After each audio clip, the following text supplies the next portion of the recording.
a moment that this session is being recorded. So let's jump into the presentation. Now, this isn't a webinar format, so we don't see everyone's faces, but that does not mean that you cannot interact and engage with us. So please, in the Q&A box, ask your questions, or in the chat, share your comments. But we do want to capture questions, so at the end of the evening, we can answer, or I could possibly interject with answers as we go through the program. So the King's Equity program was launched October 17th after a lot of time and consideration of how a program could be brought to the city of Oakland to address the needs of Oakland residents, as there was so much information around accessory dwelling units. So RNHS, along with other partners, was a part of the design element, being very creative, what it would look and feel like. And now this is our implementation phase, hoping to assume a lot of the, looking to answer a lot of the assumptions that we made. So this is a pilot program. What that means is that we are doing this by cohort. And as we learn, as we get better, it will progress over time. So we thank you for taking the opportunity to learn more and looking forward to seeing how we can assist you build your own ADU. So as I mentioned, there are a number of partners. We cannot do this work alone. RNHS is the program manager. Our supporters and funder of the program is Chan Zuckerberg Initiative, also known as CZI. The design and construction team is Blink Lab, who is the creator of the models that you will see on our website, which we'll share in a little bit. The program is designed to support a homeowner by providing them 3 models that will be close to city approval that you can select from. The reason that this was designed this way is to hopefully mitigate the cost so that we could do a price per unit evaluation, so that we can make this as much of a feasible program as well as project for you. And then we have Wellness, who I mentioned before, who will actually be the builders of these ADUs. Other supporters are the City of Oakland, who has been a thought partner throughout this process, and then San Francisco Foundation, who is another funder supporting Self-Help Financial Credit Union, be able to assist us through the loan processing. Some of our community partners is HERA, Housing and Economic Rights Advocates. There is an educational component related to this program, and HERA will be our education partner, assisting us through the models. We've already mentioned RBA Creative, who is our outreach partner, assisting us make sure that we show up in the right places to make sure that the folks we want to serve are well aware of the opportunities and resources. And then, as I mentioned, Self-Help Federal Credit Union, who is our lender partner. I do want to make a special note that even though Self-Help Federal Credit Union is our program partner, you are not required to use the funding in order, or excuse me, to use the loan product if you choose to look elsewhere. But I do want to say that the credit union has created a customized product to help support what we believe the needs of the individuals that we will need to serve as it relates to loan to value, debt to income, credit scores, all those nuances that we know can sometimes be a challenge for the people that we want to serve. So we're going to start off just to make sure that everyone is aware and we're making no assumptions. What is an ADU? It's simply a secondary residential unit that shares a lot with a larger primary home, whether it's in the form of a freestanding backyard, a converted garage, an expansion to an existing home, or a part of a principal residence that has been converted into additional units. The way that you know that you are building an ADU is that it must have its own kitchen, bathroom, living area, and entrance. ADUs are typically occupied by rent-paying tenants. Okay, so that is an accessory dwelling unit commonly known as an ADU. Now, what are some of the potential benefits of building an ADU? We're hoping that it can address the housing needs in Oakland by creating additional units, providing housing for friends, families, and members of the local community. What we're really wanting to prove the assumption that it can provide additional income through its rental income and add value to your property, as well as it provide flexibility to the property owner who could potentially live in the ADU and rent out the principal residence or vice versa. And we are getting many people maybe wanting to downsize to say, you know what, I'll take that smaller unit in the back and rent out my primary residence. So you can be somewhat flexible of how you leverage this additional unit. Now, what is the Keys to Equity program? It is homeowners who wants assistance with an ADU and knows all of the different variables. So we are here to help, meaning that we take you from the concept and idea of wanting to build it. It provides you the design and project support. It provides you financing options, construction management, and other resources like the education, and as well as helping you possibly identify a tenant once your ADU is built. And the outcome is that we expect to provide units that will provide rental income in the city of Oakland. So this is a very comprehensive program, high touch. We being developers ourselves, it's a very complicated process. So we do not expect a homeowner to know all of the ins and outs. And the partnerships that I mentioned earlier have become critical to help this process have a fast track from you selecting your design and getting it through the city permitting, working with an exclusive general contractor that can assist with construction management, to the finance lender who will be helping with the funds control and the finance management to make sure that your project gets to completion. Now, what is it? We've talked about it already.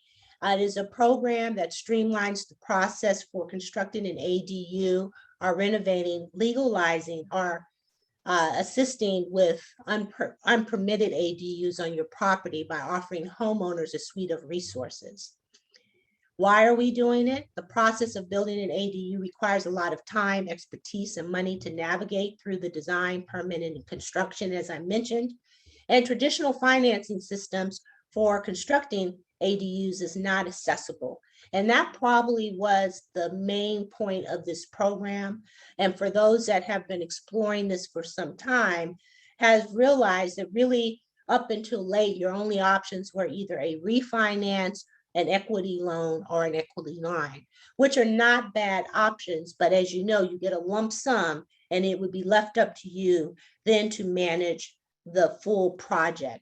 So we've incorporated a number of other layers through those financing options to give you somewhat of a construction loan with all of the bells and whistles that support the management of that construction. Then when it closes, it then rolls up into a refinance. So we'll talk a little bit more about that later, and you will again have access to the lender to answer any specific questions. And it really has been designed to be a one-stop shop. So again, you have interest. You're working with one of our housing counselors, assessing your financial needs, packaging the information so that the lender is prepared to review, underwrite, and approve. Once it's approved, it goes to the general contractor, Wellness. Wellness then contacts you. And between the bank and Wellness, they will ensure that all the steps that are required to get you to a successful completion are done. So how we're doing it, I've already explained. It cannot be done without being very strategic and being very organized in the ways in which we get started. So there are many steps. So I will tell you that quite honestly and transparently. The reason that there's a lot of steps because there's a lot of things that need to get done from, again, the concept to completion. And we created it in such a way that it would be high touch. hoping not to miss any steps. And I see some things in chat, so I just want to make sure. Looks like we're taking care of that on the back end. Okay, so I'll go ahead and continue. So reiterating, and I won't go bullet point by bullet point because I've talked about it in generality. You will be able to find this slide deck on our website, keystoequity.org. But again, it's outlining the program services, program management, design and permitting, construction management, and financing. And again, I've spoken to those at length in previous slides. Now, the best practices, and I have to share too, we tested our processes early on before October. We had a beta test because we wanted to test out our surveys, make sure that our processes were in order. Then we had a soft launch, again, wanting to test application, our interaction, our time limits of execution before the launch. And these are some of the best practices that we've learned thus far. And I'm sure that the list will get longer as we go through this. So first, please, as you're completing your interest form, as well as your application, please provide the best personal email, phone number for contact. And once you submit, our primary source of communication will be email. So if it has not been a practice of checking email as you're going through this process, we ask you to check it frequently because that's where a lot of the information will be as far as where you are in the process. And be prepared to give detailed financial information and documentation. So I need to put my camera on this. So listen, y'all, we're not trying to get in your business. We're not being nosy. We're not, trying to, get information that's not going to help you through this process. Part of the design was very close to what we do with our pre-purchase workshop. As a HUD counseling agency, we help people get to ownership. So we know the best practices. And we've been doing this work for a number of years, but since 2017, we created our Lender Ready program that's very close to what you're experiencing now. And because of that work, we've gotten over 200 people into homes through our process. So we know our process works. It can be somewhat tedious and you may not understand why we're asking the questions that we're asking, but we don't want to set you up to fail. And we really don't want to waste your time. So this process allows us to do pre-underwriting. So by the time you get to the lender, you and the lender are about 99.9% sure what you can expect in the outcome. So our goal is not to get a lot of applications, throw them against the wall, see what sticks. Our goal is by the time you get to the lender, you are confident and secure. Again, you understand what the next steps will be. And for those of you who go through this process and may not get the response you're looking for because we might need to work on credit, we might need to reduce debt, a myriad of reasons of why you might not be ready to go to a lender does not mean that the program stops for you. Again, because we are a HUD counseling agency, Charles, who is our housing counselor, will work with you through those issues until you are ready. But it was very important to us that we managed your expectations, we managed the lender expectations. So I cannot stress enough, we're only asking for what we need. We're not being nosy or being intrusive, but these are the same questions many times that the lender is going to ask. So we're going to ask that you help us help you by giving us the information we need so that we can keep this process as seamless and as effective as possible.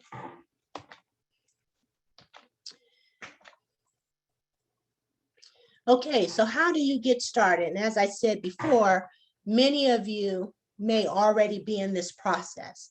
But in just a moment, Hank is going to pull up our Keys to Equity website, which is the keystoequity.org. You will complete the program interest form if you haven't done that already. Charles will assess it and invite you to apply by completing an RNHS application. Now, the interest form basically just asks you a lot of general questions, like what's your income? What's your property value? What's your mortgage payment? You know, a number of things. Based on what you answer, we know what the lender's minimum credit scores are. We know the type of income you need to take on new debt. If you meet some of the minimum requirements, then you will be invited to complete a full application, where then we will start to vet all the information you shared. So we'll be asking for your mortgage statements. We'll be asking for your pay stubs, your W-2s, your sources of income based on what you've indicated. We'll be pulling your credit score. And let me put myself on video again. And this is important to know. We pull a credit report called Credco, which are the 3 credit reporting agencies. Because we are a service organization and not looking to extend credit, when we pull your credit report, it's a soft pull. So in the chat, why is that important? What's the difference between a soft pull and a hard pull? Because I know that that can be a concern for many. So when I say soft pull, why is that significant? If you know the answer, go ahead and put that in chat.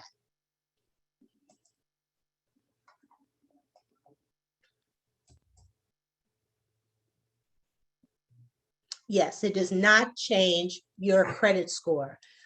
Because if you're familiar of how your credit score is evaluated, the number of inquiries, hard hits, the number of times someone is looking to extend your credit score can impact, or excuse me, looking to extend you credit can negatively impact your credit score. So when we pull it, it's considered a soft pull, where we're just looking at information. We're not looking to extend credit. So that's really important for you to know. And then also just a reminder, this interest form opened October 17th and will be closing December 3rd. So you have until December 3rd for this round to be able to submit your interest form, give us the opportunity to evaluate, to get you to application. After December 3rd, we will be coming back, but it won't be back. We won't be back into the new year. That will give us time to process everything that we got in October. So we'll be ready to do this again first quarter 2022. Okay. Here's how you can contact us by simply emailing us to keystoequity@eastbaynhs.org, or as well as visit our website. And I believe Hang will take us from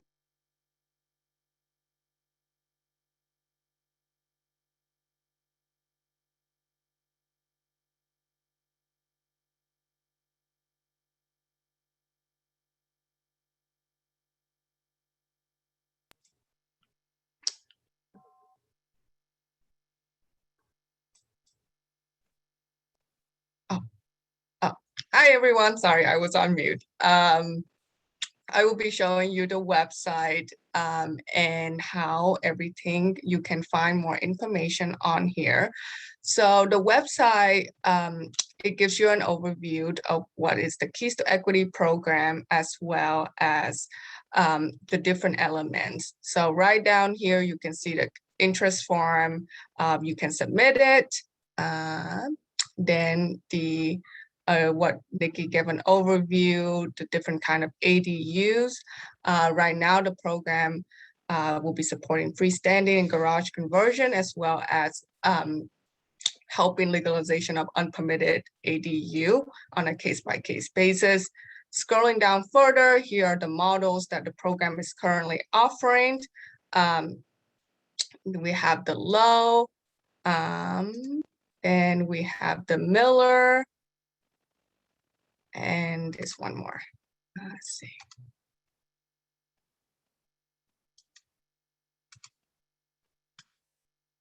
There's the Bird. So the Bird is a garage conversion, and the Low and the Miller can be built up. As you go to the catalog, there will be more information and full designs and furnishes on the catalog as well. So I would recommend checking that out and see what you want. Again, information, eligibility, see if Oakland homeowners. The program is currently only in Oakland. and you have to occupy your own property. And obviously, the properties need to be able to accommodate an ADU. And then if you scroll down, here are all the services that Nikki went over. The PDF of the slide deck that Nikki just presented is also on here. Here is the list of all questions that you could, that we think that you may have, and you can access the full list of questions with this. And there are more questions on the full PDF, but here are just some of the common questions. And if none of your questions answer, feel free to email us. And then the homeowner's journey will be important. So let me share that. Could people still see my screen? Yes. Okay, so the homeowner's journey. So what will happen once you submit an interest form? It takes between 8 and 10 months to build an ADU. And here are all the steps that will go into it. You submit an interest form, RNHS will review and to determine your financial feasibility. Then you submit an application if the housing counselor said, you look good, you're moving on, so you submit an application. Then you enroll into the education modules. This one is one of the first one. And then continue on, we'll start having education modules starting January and throughout your construction process. If you choose to work, how to work with your contractors and architect, how to be a landlord legalities, as well as how does building an ADU affect property tax and all you need to know. During that time, you will work with our lender to pre-qualify. Then if that all looks good, the lender will self-help, will bring in wellness, to choose a design based on your loan amount. The wellness company and the design team will determine if there are any additional features in your property that need to consider for the budget and design. And that if you need help with pre-development cost, RNHS will be providing gap financing that will add into your loan at the end. And then obtain financing, then the design build contract, permitting, construction, and that will be it. And then tenant move in, and if you need any resources for tenants, RNHS will be able to assist you in that. So that would be it. And if you are currently in the process with the application, you should have received a OneDrive from Charles with the term sheet and the FAQ as well. So that would be it from me. I'll pass it back to you, Nikki. Thank you, Hang. So again, visit the keystoequity.org. As much, and if not all the information is there, you can download, you can print everything that we've shared with you this evening. I am seeing some questions, so I'd like to get to those, and this will be a great way to start to engage our team and partners, because there are some questions directly related. So one of the questions is about what if the Keys to Equity program was extended to create movable accessory dwelling, giving rent to low-income homeowners, Keys to Equity low-income, low-wealth Oaklanders, using the construction innovation ordinance passed on Tuesday. So what I will say to this is in no way an attempt to solve all of the different ways that ADUs can come into the market to support a number of these known issues, whether it is increasing the housing units to provide affordable rents, providing, additional income for homeowners. This is just one segment. And as we went through this process, it was important that we focused on one thing, because there are so many moving elements to how ADUs can come into the market. So we will say right now, it's not going to solve all of the nuances of ADUs.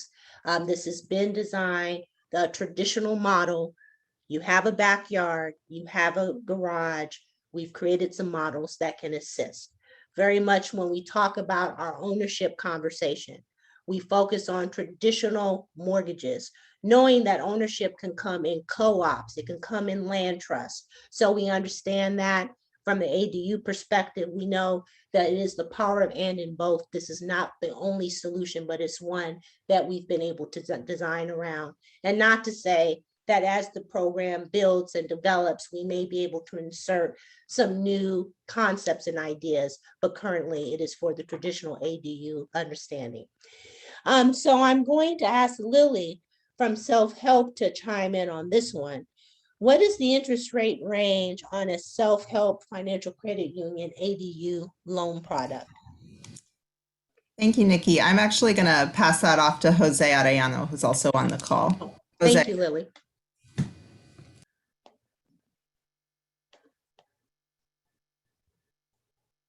Jose, if you are speaking, you may be on mute. Yes, there we go. Good afternoon, everyone. Can you hear me? Yes, we can. Wonderful. Yes, I can answer the question about interest rates. Self-help, as you all know, interest rates at banks and credit unions change on a daily basis, and they're primarily for this program based on the middle FICO score of an individual or the applicants. Our current ranges, I'd like to give you a range, assuming a credit score of 680 to 760, range from 3.75 to 3.375, improving obviously as the middle FICO scores of both applicants increase. So 3.375 to 3.75. As any other lender, we do offer the opportunity, once we have analyzed all of your financial documentation and provide you a pre-qualification letter, we sit down with you either virtually or in person and talk about your options of your interest rate, the current standard interest rate, or an opportunity to buy down the rate. And there's the possibility of lowering that rate by another 0.5 percentage point, but there's a cost involved with that that is considered a closing cost and can be rolled into the total loan amount. But rest assured that myself or another loan officer will clearly explain your interest rate, the financial terms, and give you an opportunity to select from different options to make that educated decision. Thank you for that, Jose. And I think this is a great opportunity to chime in as it relates to Chan Zuckerberg's funding.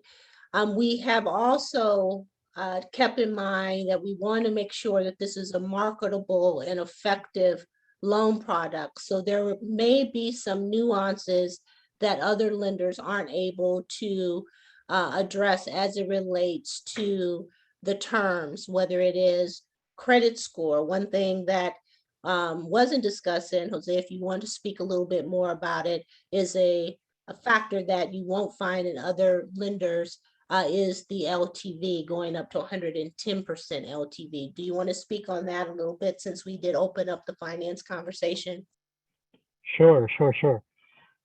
Typically, the interest rate, going back to my original comment, is based on not only FICO score, but also the loan to value of the transaction. So essentially, the amount of the loan compared to the value of the home. And there's just, the higher the loan to value, the more risk it is for a lender to lend, and potentially a higher interest rate.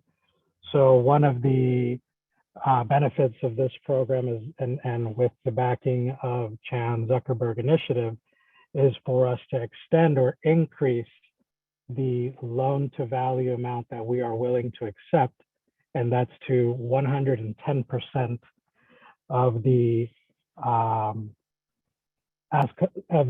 current value of the home.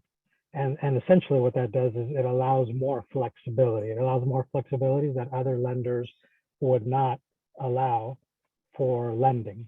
most lending will go up to 90% loan to value. It depends on every single lender. Before a refinance, generally speaking, it's 80% loan to value in order to do what's called a cash out refinance, take funds out and use those funds for the construction of an ADU or otherwise. So there's limitations, and with this program and the backing of CZI, we're able to expand and create some more opportunities to offer this financing.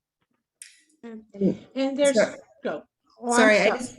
I just want to add a quick correction that we're able to go up to 120% of the current value of the home with the CCI backing. That's right. Thank you for that, Lily.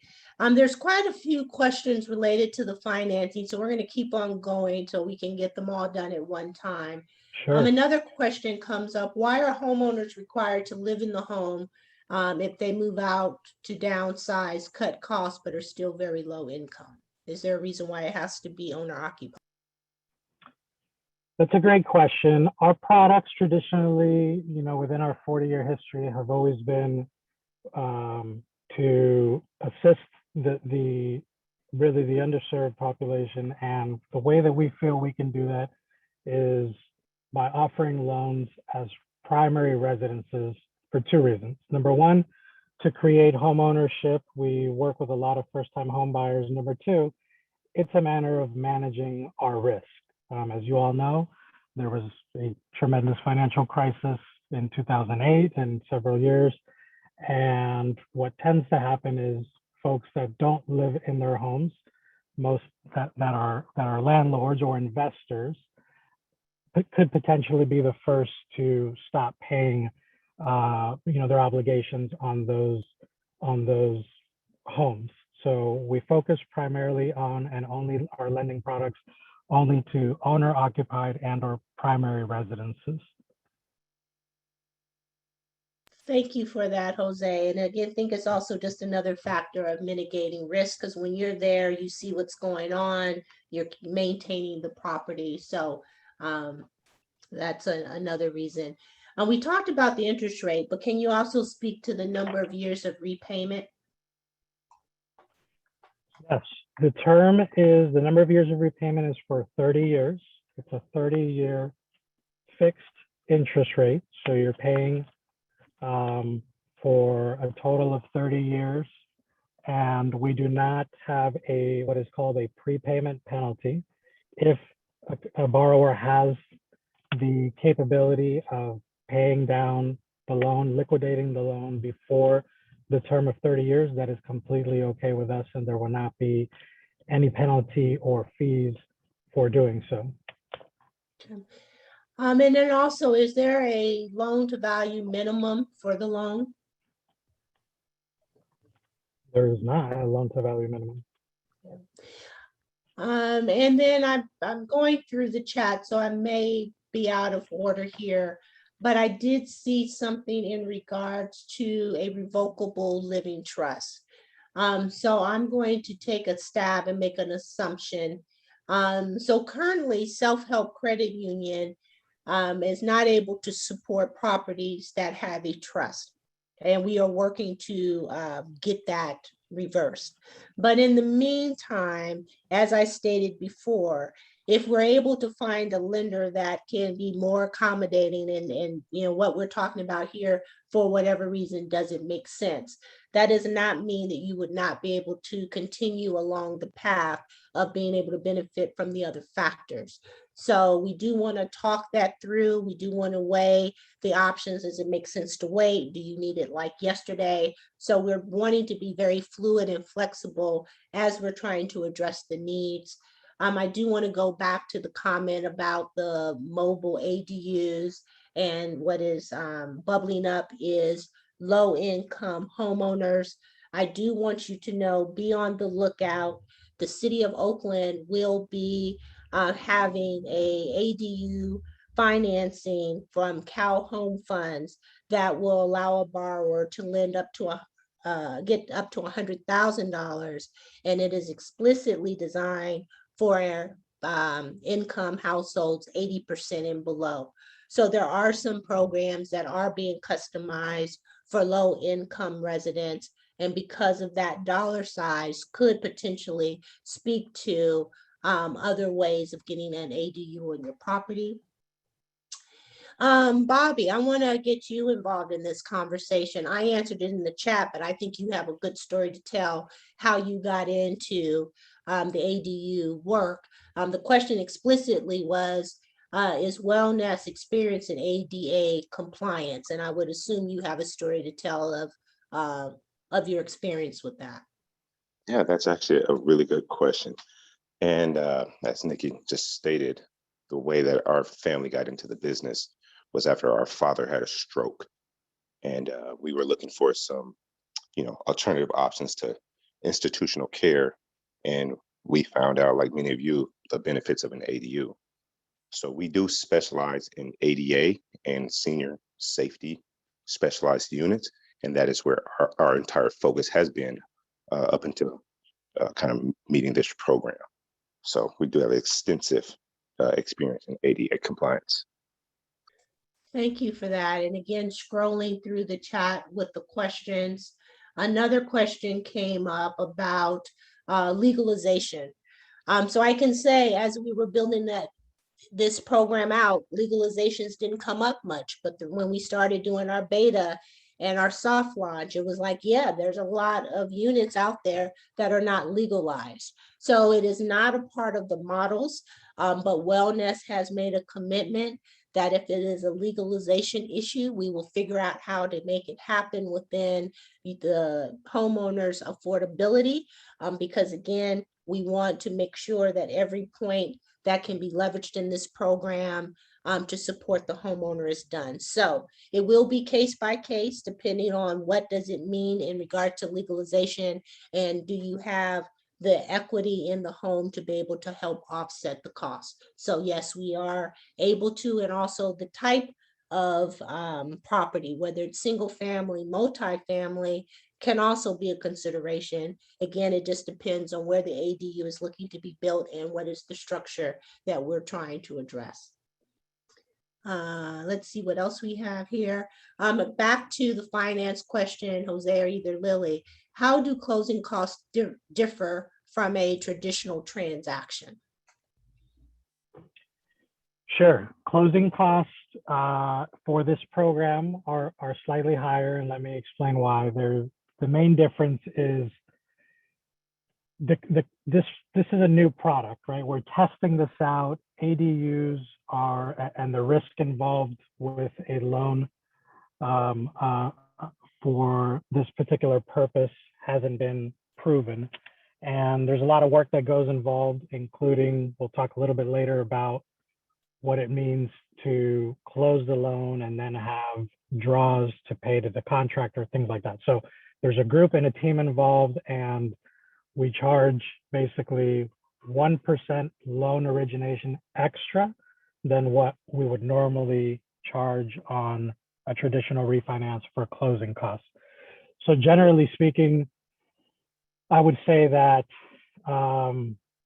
closing costs are about 1 to 1.5% of the loan amount higher than on a traditional refinance. Thank you for that. And I also want to just level set and manage expectation. Part of those fees is to help offset the cost of the construction management, the funds control, and all the other elements that go into this type of product versus you getting a straight refi where you get, $200,000, you get the check or you get the funds wired into your account. So there is, more administrative work being done to support this product, which helps speak to the cost and fees. So I do want to go back to some of the questions in chat. The question is, can it only be used for detached ADUs and ADUs built under, I'm assuming, are attached or, around an existing home? So yes, I want to reiterate, this is addressing the standard model of what we understand an ADU to be. You want it in your backyard, you want it in your garage, or you might have a unit that is already standing, but you want to get it up to code so that you can legally rent and generate income. And there are no income limits for this program. It really is going to be based on your debt to income, the amount of debt you currently owe, and can you absorb new debt by building the ADU. And there is a question about renovating an unfinished basement. So let me put my face up again. So what this is not an HGTV opportunity where you're, not going to do a remodel. If the project was incomplete or it is not legalized, then yes, we're here to support. But if you want to extend your bathroom or, do something that is already in a freestanding legalized unit, then this program will not be able to support you there. There's a question about the CZI, $2 million for loan guarantees. I think we spoke to it a little bit, but Jose, anything that we didn't speak to of how the guarantees are supporting? It says here, they read about the CZI, $2 million for loan guarantees. What does that mean? And what effects does it have on the rates and closing costs, if any? So any part that we didn't answer to this question, do you want to add on?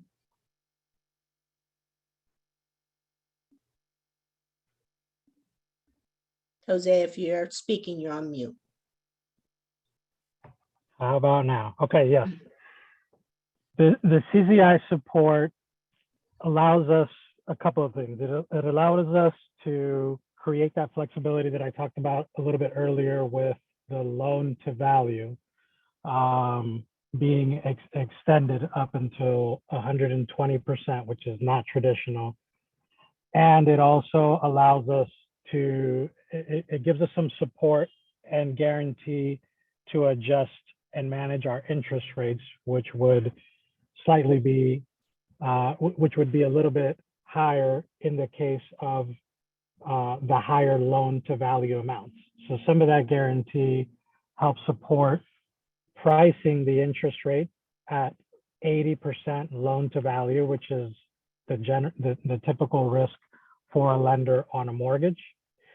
Some of the support also helps with project management and building capacity on our team to be able to properly support the project. So i.e. a project manager and a construction consultant that would help with analyzing and inspecting the properties and analyzing the draw schedules when it's time to start using the funds from the refinance to pay wellness out at each milestone and after each construction milestone. Okay, and then the other part of that, if for some reason the loan goes in default, then self-help credit union is covered because they took up all the risk in upfront. And oh my goodness, Hank, I don't believe it's in the program review because I don't remember speaking about another component of this program that could be instrumental in one getting across the finish line. And that's the pre-development loan pool. And this triggered my thought because of the CZI commitment. So there are also going to be funds available for homeowners that want to start this process, but do not have the 10, 15, maybe even $20,000 saved to start the pre-development work. And that could be the assessments of the property, getting your permits, all the things that are required to get you prepared for development. So we have a loan pool that we have set aside for those borrowers that will need that support. And we will provide a bridge loan that will start out as a grant with an expectation that those funds will be paid back at close. So it becomes a revolving. So after you close your deal, we can go ahead and help the next person. But the beauty of this, if for some reason it just all falls apart, no fault of your own, conditions, whatever the reason, then you will not be required to pay that money back. So we are also providing the upfront resources that you may need to get the project started, because we also know that has been a barrier, because most of us don't have that type of savings or reserve to prepare for a project like this. So Hang, if we don't have that in the program overview, I think we need to figure out how to get that in there, or I might have missed it. And then there's another question about how the loan fees are calculated. And it says here, is it correct that the fee is based on the size of the total loan, including the refinancing of the first? So Jose, can you speak to what that 1% is attached to, or what the percentages are attached to? Yes, and that is correct. Closing costs and fees are based on a percentage of the total loan amount. So if you owe $200,000 on your current home and the ADU is going to cost $150,000, total loan amount is going to be $350,000 times 2% is what we're going to charge, 2% origination, and the other closing costs, which include, as an example, appraisal, credit report fee, flood certification, and the costs involved with the title company and services and maintaining an escrow account for property taxes and home insurance. But yes, the amount is based on percentage of the total loan amount. Thank you. And I'm going to take a stab at this one, but just confirm if I'm right. If one has recently refinanced in the last 2 months, could it cause an issue? And I'm going to leave it to the professionals. Jose, would a recent refinance cause any issue with moving forward? Not for us, not for self-help. What could happen though is, as you all know, interest rates have been at all-time lows, and now they've been creeping up a little bit. So if you took advantage and refinanced and have a really low rate, it is quite likely that our best interest rate may be slightly higher than that interest rate achieved 2 months ago. So that does not mean it may prevent you from qualifying, or it may just mean that you're now experiencing a higher payment than you were currently making. From my experience with the lender that you just obtained the loan from, that may be an issue. I wouldn't be able to speak much to that. Some lenders require, most lenders don't charge prepayment penalties anymore, but if you went through a mortgage broker, they may have had some rule where you can't refinance within 6 months. Good to know. And I would say the only other factor, if it was just a straight refi taking benefit of the interest rate, probably not a problem.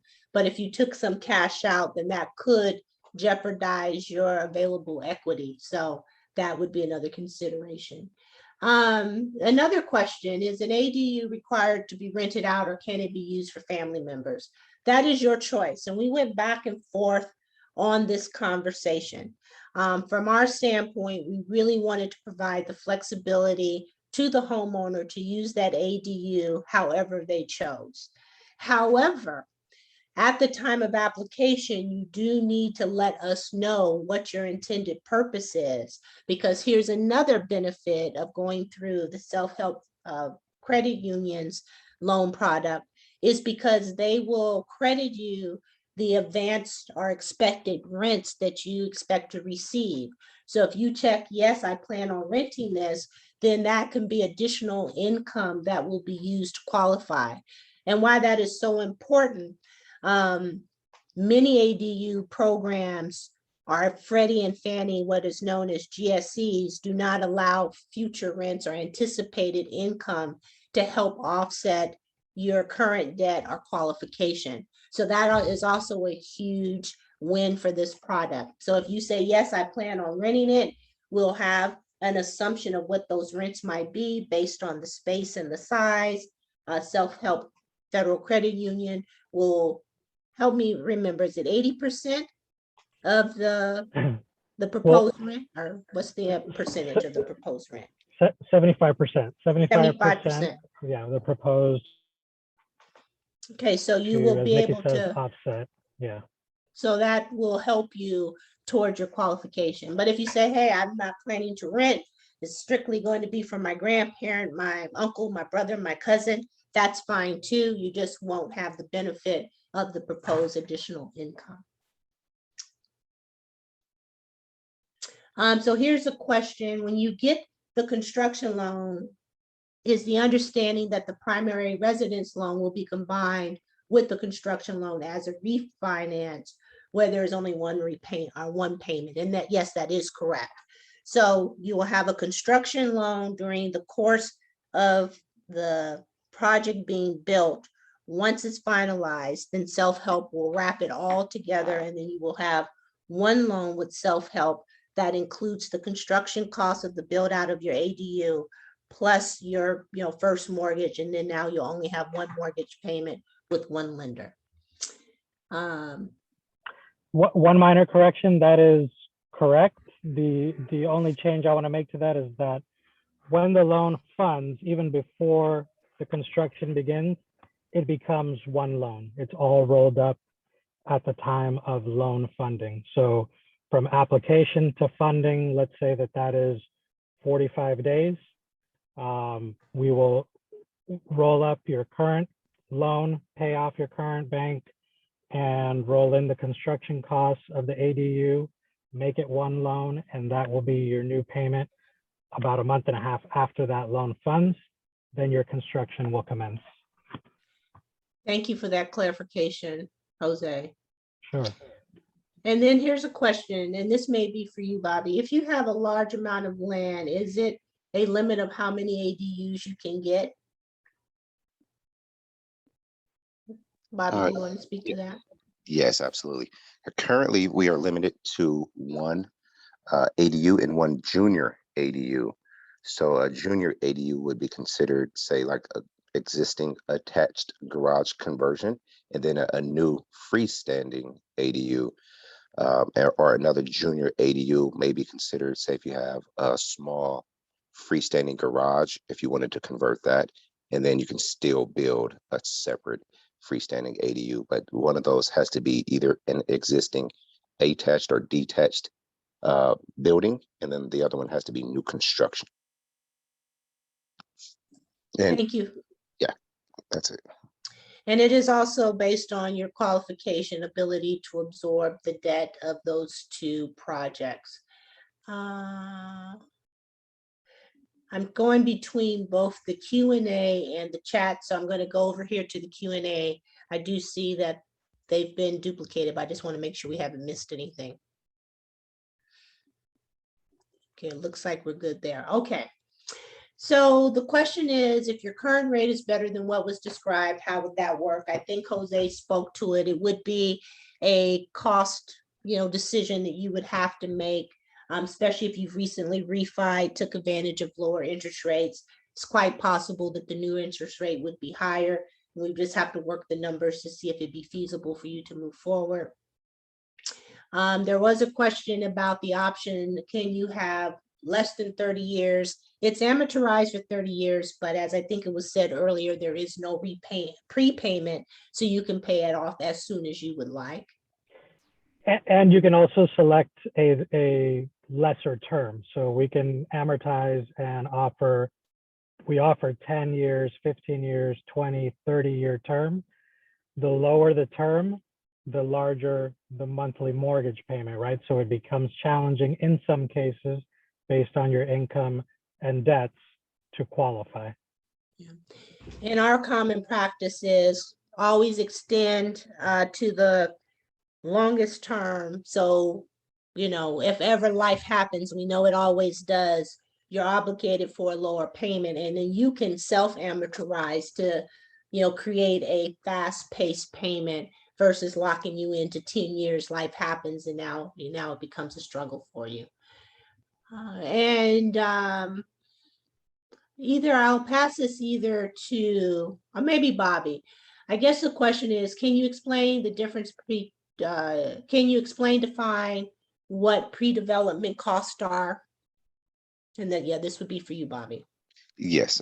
So pre-development costs would include things such as surveying, entitlements, getting the permits. If someone had to come out and check the soil, these are all things that are done before the project begins, and everything before we break ground would be considered pre-development. And Michelle, I may need some help with this, but I'm going to do my best. And we do have the opportunity, I believe, to access the mic. So if I don't get the question right for you, Michelle, please ask to be unmuted, and then you can ask the question if I miss it. It says, what is the actual savings versus a traditional loan and build if the predecessor costs and other fees are rolled back into your loan along with the higher closing cost? And I'm going to take the stab, if I understand it, is you're asking what's really the savings if you have these additional costs and possibly higher interest rates. I will say, and definitely let our experts chime in, it's not so much your actual savings, but you are assuming that by having another unit that you plan to rent will generate the income to help offset some of what you're saying, some of these new expenses. So it really depends on what your purpose of your ADU will be. Will it be generating enough income to help offset these new expenses and costs? And that needs to be, analyzed to make sure this makes sense for you, because the intent is not to get you in higher debt and you're paying more than what you did, and the ADU is not supporting you in offsetting those additional costs. So if that was not the premise of your question, please, in participants, raise your hand and we'll make sure that you can answer it or ask it more directly.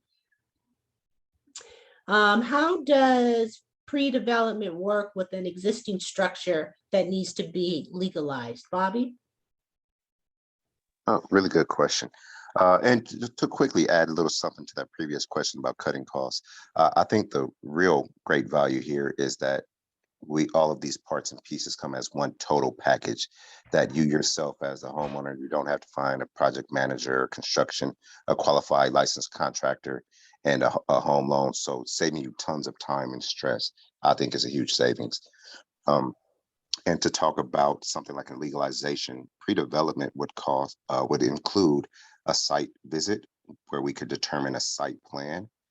We'd have to do inspections to be sure that the structure is, structurally sound, and if there were any design and engineering, that would all be considered pre-development, as well as getting the permits and ultimately bringing that pre-existing structure up to code, to name a few. I'm sure we would dig deeper and find some other ones. Fantastic. And just to reiterate, as we move through this process, if you do get the green light to move forward with loan processing, we will have a formalized list with all of the assumptions and expectations of what fees will be contributing to the build out of the ADU, so that you're very clear of what you're paying for and what should be going on throughout the project. And back to the finance question. When do payments start on the refi? 1 month after funding. Okay. And as far as the options of smaller ADUs, again, there was a lot of time spent on building out the catalog. So if for some reason your space does not accommodate, then we would try to do our best to do something that could. So it really just depends on the site. Something else, what do you mean when it closes, it rolls up into a refi? Sure. So let me use the example of you currently own your home and you owe, again, $200,000. That's your current loan with your current bank. So we, as the lender, are going to finance. We're going to take over that current $250,000 loan, and we're going to add on to it the cost of the ADU construction. Let's assume that that's $150,000. That's a total loan amount of, did I say 200 or 250 at first? I'm sorry. A total loan amount of 400,000, right? 250,000 that you owe plus the $150,000 cost of the build of the ADU, all costs included.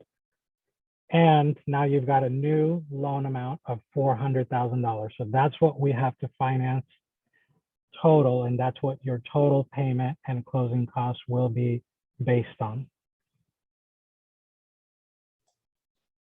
Okay. And that's come up in a couple of different ways. So I want to just highlight again. You get approved to build one of the models. You have a $400,000 current loan. You pick the model that's $165,000. So you have a $565,000 new mortgage along with all the fees, pre-development, all of that. That will be rolled up into one loan after closing. And now you have a $565,000 plus whatever the fees are mortgage, and your first payment will start 30 to 45 days after close. Okay. So I think we've done a good job through all of the questions in chat, and I don't think I see anything else in Q&A. So because we do have a little bit more time, I will welcome any of you to ask to be unmuted. And if you want, oh, I don't think we have that. Oh, yeah. Just go to participants, find your name, click on allow to talk, and you can now ask your questions verbally. If for some reason we missed your question or you need clarification from a question that you've already asked. So I see a hand up, so I'll go ahead and unmute yourself. Shamar, you should have access to your mic. Oh, hello? Yes, hi. Hi. Oh, awesome. Hey, thanks everybody. This has been a really great introductory presentation. Really appreciate it. I might have missed the part where you were talking in a little bit more detail about the models that you guys have developed. And I'm most interested in the pricing. I heard like that 120. I don't know if that was theoretical or actual costs, but I'd love to know a little bit more about what you guys are thinking as far as the full build costs.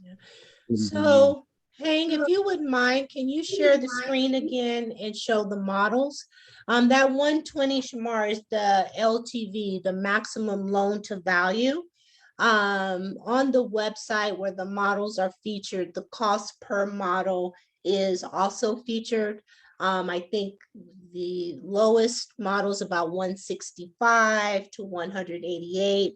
And Bobby, what is the other model priced?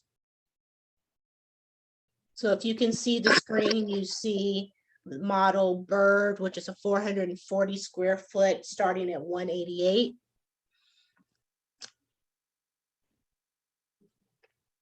And then you have the Low, which is a 500 square foot starting at 168.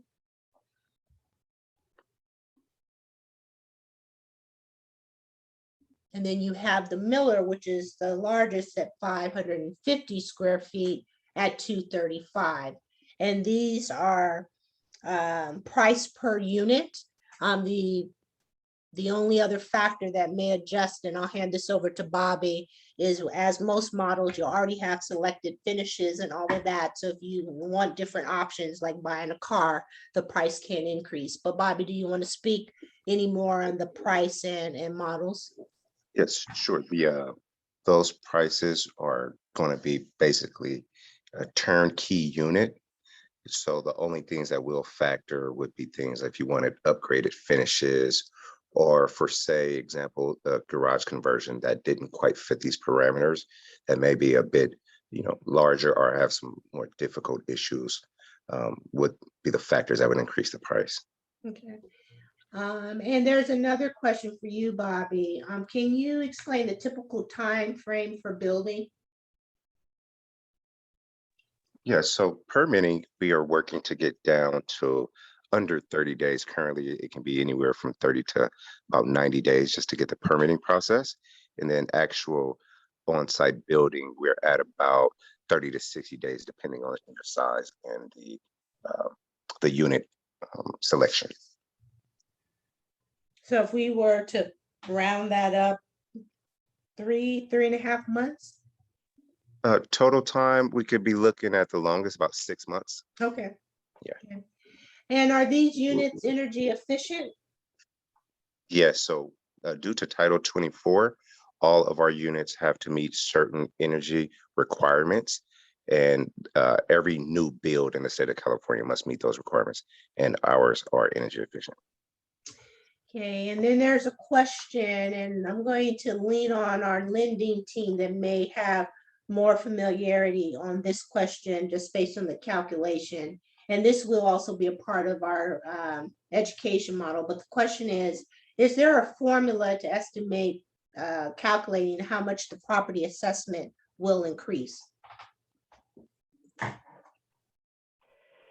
That is a great question, and we do not use a formula. I mean, I would encourage you to go to the City of Oakland tax assessor, tax collector's website, and there's more information and guidance on how to calculate property taxes based on the assessment.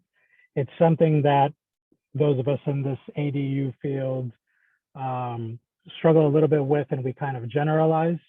But I don't want to just throw out a figure. It's best to go on this county website and request that information. Yeah, and as I mentioned, we are going to be working with Alameda County's tax collector to participate either through content or presentation in our education series, because we do know that could be a impactful cost depending on current value of the property and how this new build impacts. There's another question about it. Efficiencies. Does units have to own meter for electricity and water?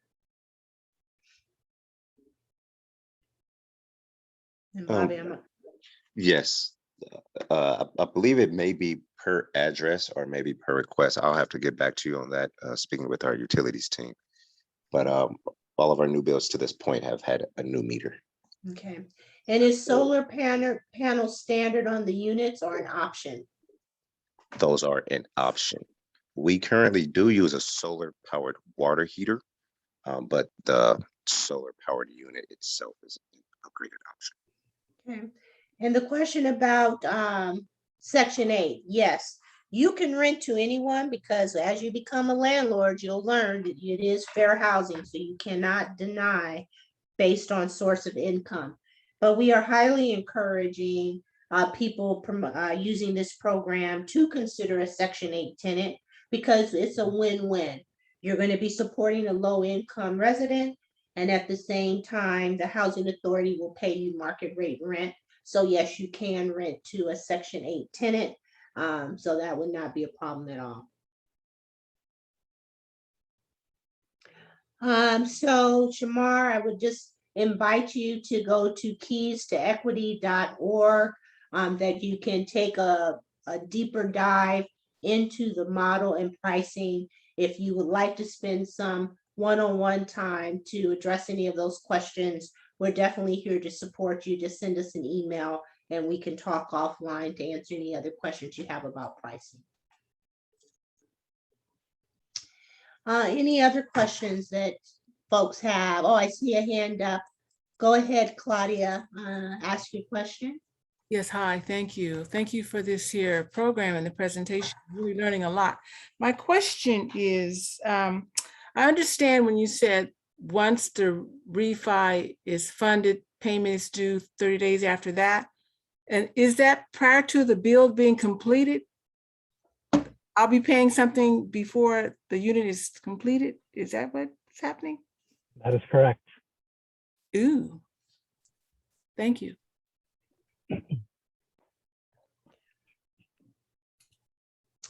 There is a question about, can you save the chat? Depending on what version of Zoom you have, in the chat toward the right, as you would be writing a message, you should be able to click the little, looks like little notepad, if you have that on your screen, and you can save, I guess, the notes that are in the chat. So it really depends on your version, but yes, you should be able to save the activity in the chat. Okay. Okay, Elisa, I see your hand up. Yes, hi, how are you? Hi, good to hear your voice. Yeah, I just have a question because I still wasn't totally sure if I understood the part where you talked about a trust. My husband and I are embarking on trying to deal with that part of our life, which is creating a trust for, because we don't, if anything happened, want to have a probate situation. So did I understand that you're saying if we do that, we may not be eligible? No, are eligible for the program, but you may not be able to use the self-help product depending on when you're wanting to move forward, because self-help does not currently service mortgages with trust. But that is under no indication that you should postpone getting a living trust. Okay. Okay. Are you able to give general information on why that would be? Because I guess it feels like if we're asking folks, especially more vulnerable people, if we're putting ourselves into a lower income category maybe, and we're already vulnerable, why would an organization not want to have all protections in place? What do they stand to lose by us having a trust? I'm not sure I understand. Lily, Jose, would you like to answer that question? I can take a stab at it. I think we completely agree, Elisa. We have nothing to lose by it, and we definitely support folks who want to go that path. I think for us, it's just not something we've been asked to do in the past, so it's a process of updating our systems. There's no reason we can't do it. We just haven't done it before. So we're sort of working through that process now, and being a regulated financial institution, sometimes making changes that should be simple take quite a while. So that's what we're working towards, but I completely agree with what you just said. Thank you. Okay, and I see a question here. So Yomi, the question is, you don't see how charging market rate rents actually help solve the housing problem. So I will say this, again, from our program and understanding that we are here to help homeowners build wealth. It is absolutely your choice and decision of how you want to leverage and utilize your unit. The comment that I made related to Section 8 tenants, it is a win-win because you are able to help a low-income resident with the subsidy that the housing authority pays, which is guaranteed. Now, if you were to find a tenant that was low income, you as a landlord can set your own rent so that you can feel as though you are supporting that individual to support their housing needs. So there's no expectation or consideration that these should be units that are market rate. But if there are tools to help leverage your ability to help offset these expenses that we're talking about, and at the same time help a low income resident, we feel that that's a desirable solution. Okay, any other questions? I don't see any other hands raised.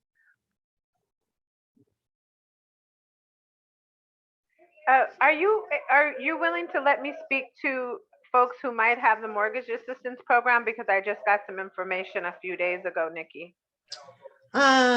Mortgage assistance program. Are you speaking of the down payment? Correct, the MAP program. Yes, the MAP. Yeah, sure. Excuse me. So first, I want to say that I appreciate that Charles attempted to get some answers, and that didn't quite go the way we thought. So I went ahead and sent an email to the City of Oakland program and, asked some questions. And essentially, it's multifaceted, but they will potentially allow folks to utilize the program without having to pay back the funds.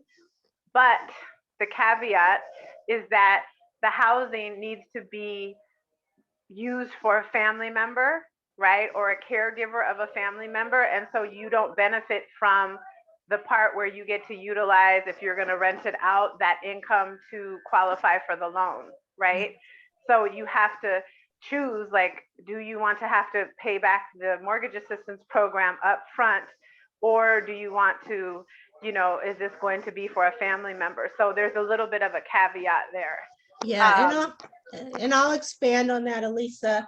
On behalf of the city of Oakland, it's the Cal Home and the funder who has made those conditions. So I think it really is, and quite honestly, when Cal Home down payment assistance was created, no one knew that these could be potential options. And like most down payment assistance and community lending programs, they're very linear focused to say, we are not here to help people generate income or, you know, make it rental or investment property. Is strictly there to support ownership.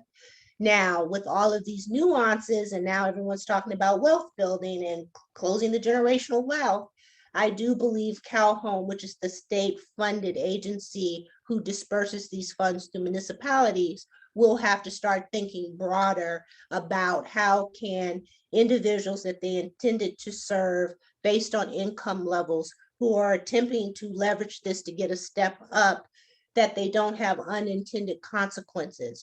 So, was working right alongside with Charles and the city, but it is the funder, not necessarily the city. And for those that did receive what we are talking about, the MAP program, the mortgage assistance program, it's a silent second loan with the anticipation that when you sell, transfer your property, that you will pay that loan back because it's a revolving loan fund. And the intention of it is that once you as a homeowner, you know, leverage your home, sell it, then that money goes back into queue to help the next homeowner. So I definitely agree, was not the answer that we were looking for, but I do think it does open up a broader, bigger conversation with Cal Home to possibly restructure these, since now there are new opportunities that make sense for individuals that are in these categories to be able to take advantage of. Does that mean, Nikki, that if we still are interested in doing this program, but we say we want to prioritize going ahead and maybe paying back the MAP program by doing a refi, that we would then need to sort of wait 6 or 8 months potentially to try to get into the next cohort?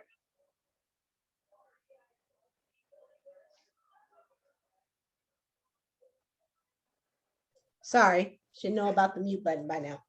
The good news is that this program is not going anywhere, at least for the next 3 years. So this is what this is all about. Once you get in, if it doesn't make sense for you to move forward at this moment, as soon as it makes sense for you to, then you just catch, you know, the next wave. So there's no intended purpose that if you didn't make it now, that the program goes away, you don't have access. So yes, whenever it makes sense for you to move forward, we're here, and you know, we will make it make sense when it makes sense for you to move forward.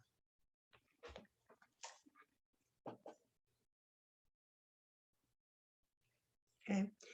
Any other questions? And I would also say, Alyssa, you don't necessarily have to wait till the next cohort. Whenever you're ready to flip the switch, and I'm speaking one-on-one to you, because you've started the process, when you're ready, then that's when we get started. You don't have to necessarily wait for the next cohort to participate. Thank you. Thank you for that clarification. Mm-hmm. Okay. Any other questions? Is there an age limit for homeowners to get? No, Laura.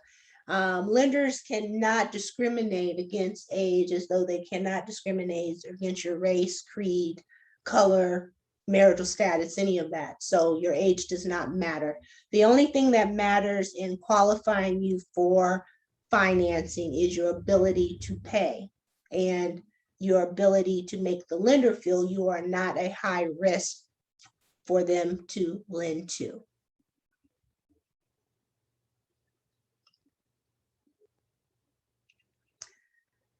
Okay, well, we are about a minute from 7:30. If you have questions, please put it in the chat, raise your hand. But for those that have gotten the information they need, if you have any desire to explore further or see what this means for you, please take advantage of completing the interest form. Make sure you get it to us by December 3rd so that you understand what either you're saying yes to or you're saying no to. We appreciate all the great questions, and we appreciate your time with us this evening. So we will stay on the line just for a couple of minutes, make sure we haven't missed anyone. But the way you can let us know you've gotten what you need, go ahead and start dropping off. Yomi, I see that you have your hand up. Yeah, so thank you so much for this. I already submitted an interest form and I received an email back saying that because my home was in a trust, that I needed to secure my own lender by October 28th. I was a little confused by that email. Is that still the course that I need to take? Okay, so if you are in a trust and you want to move forward, that just means we have to find a lender that can support your needs. So I will follow up with Charles, see exactly where you are in the process, and we will get in touch with you tomorrow to clarify. Thank you so much. Mhm. One last question, Nikki. Sure. So I did not learn until tonight when I chatted you that there was an actual direct connect with Hera. In one of the conversations that I had with Charles, he mentioned Hera, and so then I just kind of on my own contacted them to say, can I get some assistance with this credit report and trying to like write to lenders to ask them to take old debts off. So would it behoove me then to be connected with Hera with the person that you guys are directly working with, because I don't know how to get them my credit reports that came in that secured email?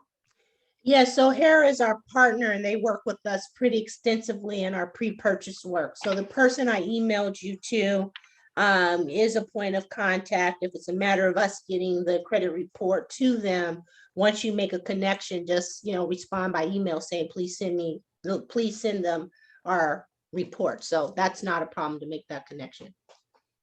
Oh, okay, because I got a hold of a whole other person, an attorney there, and she was asking me for it, and I'm like, oh, I don't know how to do this exactly. So it's good to know that there's a direct person that I can work with it. Yeah, and lined even up the with you all. person, Okay. yeah, even the person that you make contact with, just forward the email to us and we'll get it to them. So yeah, we're very I closely see. connected, so not a problem. Perfect. Thank you so much. And Tim, I see your comment. We will get you in contact with CZI. Okay, any other questions?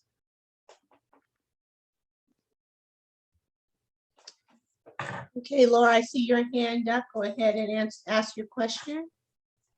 I was wondering if I had a City of Oakland's HMIP loan, can I still qualify for the ADU program? Okay, I'm not familiar with that acronym. That's their housing maintenance and improvement program, where it's pretty much the same deal. You get a loan to do renovations to your home, and as long as you're staying in the home, you don't have to repay it. And of course, it's based on what it is that your income to debt ratio, blah, blah, blah.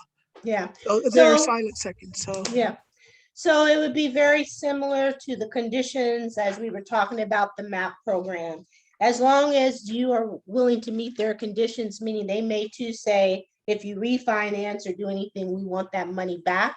From the lending standpoint, as long as that debt does not impact your ability to take on new debt that you can afford, not an issue for the lender, but we may want to know the terms and conditions of that rehabilitation loan, because you may need to pay it out with some of your proceeds depending on their terms. Right, well, that was what I was what I was thinking, is that if I had the ADU, that income would assist me with paying down the housing and maintenance. But it just might be I need to investigate more, it sounds like, though. Yeah, and if you did decide to move forward with the application, we could kind of help you, vet and assess and, look at option A, B, and C, so you know which direction would be best for you. Okay, and then I have one other question that's a little bit odd. If you are able to obtain funding that is not related to your job, or that's not visible, is that allowed? Like, say, for example, and this is just an example, if someone has a sugar daddy or a sugar mama.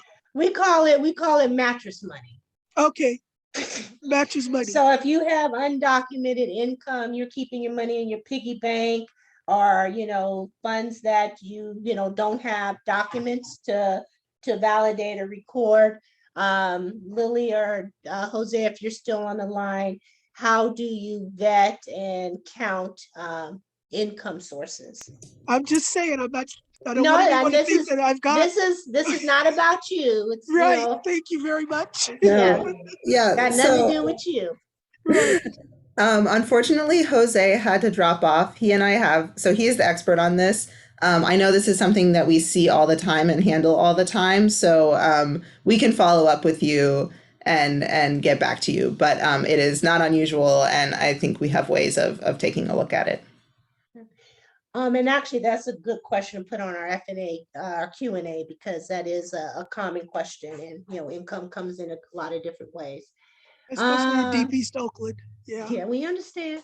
Yeah. What Thank is the you. turnaround time after you submit an application? Charles, you are the housing counselor guru making all this great work happen. So do you want to answer that question? Yes, I would. That is usually 5 days. So after you've tendered your application in, we go through with the assessment and then we respond in 5 days. So those who tendered the application in Sunday and Monday, Sunday is not a working day, but we were taking it from Monday. So tomorrow you have the responses. Fantastic. Thank you for that, Charles. And there looks like someone that just has